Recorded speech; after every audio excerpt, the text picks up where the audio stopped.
কোনো কিছু টানা একই রকম পড়ে গেলে যতটা মাথায় ঢোকে ঠিক ততটাই যদি আমরা সময় নিয়ে একটু একটু করে ভেঙে ভেঙে পড়ি তাহলে হয়তো আরও ভালো মনে থাকে।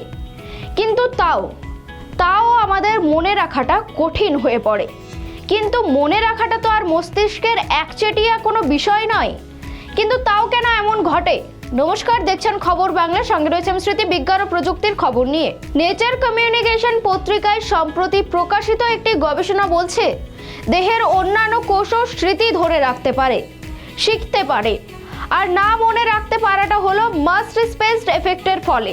সেলুলার মেমোরি বা কোষের স্মৃতি পুরোপুরি নতুন কোনো বিষয় নয়। গবেষণাটিতে পরখ করে দেখা গিয়েছে মস্তিষ্ক ছাড়া অন্যান্য কোষের স্মৃতিতে মাস্ট স্পেসড এফেক্টের প্রভাব।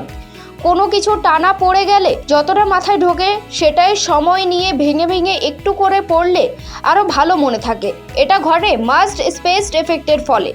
মস্তিষ্কের কোষের এই ধর্ম মানুষের শরীরের অন্যান্য কোষে কিভাবে কাজ করে সেটাই পরীক্ষা করে দেখছেন ওই বিজ্ঞানীরা। তবে বিজ্ঞানীদের মতে কোষের এই ধর্ম কাজে লাগিয়ে সেই অনুযায়ী তার প্রতিক্রিয়া আদায় করা যেতে পারে। এভাবে চিকিৎসা বিজ্ঞানে নতুন দিশাও মিলতে পারে ভবিষ্যতে। কুকুশিনের বক্তব্য, স্মৃতি বিষয়টা কিভাবে কাজ করে সেটা বোঝার নতুন পথ খুলে দিচ্ছে এই গবেষণা। ভালো করে কিছু শেখা বা স্মৃতির সমস্যার সুরাহায় এটি কাজে আসতে পারে। পাশাপাশি এই গবেষণা ইঙ্গিত দিচ্ছে ভবিষ্যতে পুরো শরীরটাকেই অনেকটা মস্তিষ্কের মতো করে দেখতে হতে পারে। ঠিক আমাদের যেমন ধরুন রক্তের শর্করার মাত্রা ঠিক কতটা রাখবে, কিন্তু কিভাবে সেটা অগ্নাশয় যদি খাওয়া দাওয়ার ধরন থেকে বুঝে নেয় সেই অনুযায়ী ঠিক এইরকমই কাজ করে চলবে।